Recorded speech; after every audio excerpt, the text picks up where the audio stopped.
दोस्तों, आज की वीडियो में मैं आपको 5 दिलचस्प पहेलियों के बारे में बताने जा रहा हूं। तो आइए शुरू करते हैं। पहेली नंबर 1, जुगनू में रोशनी कहां से आती है?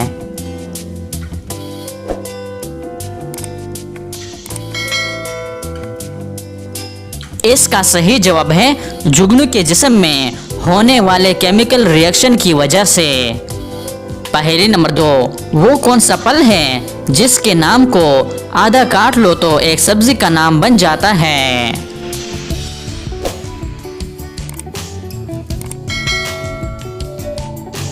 सही जवाब है आलू बुखारा।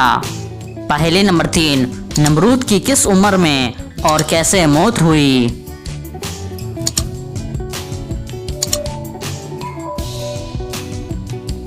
इसका सही जवाब है 800 साल की उम्र में उसके कान में एक मच्छर घुस गया था, जिसकी वजह से उसकी मौत हो गई।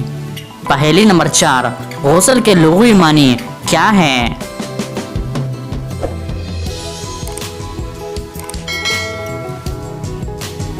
सही जवाब है पाक होना। पहेली नंबर 5, दुनिया में मौजूद वो कौन सा पत्थर है जो अभी तो छोटा है लेकिन क़यामत के दिन पहाड़ के बराबर हो जाएगा?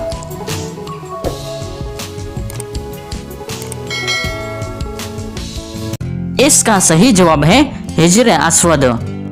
तो दोस्तों, उम्मीद करता हूँ कि आज की वीडियो आपको पसंद आई है। अगर पसंद आई है तो लाइक का बटन दबाएं और मज़ीद मालूमाती वीडियोस के लिए हमारे चैनल को सब्सक्राइब कीजिए। शुक्रिया।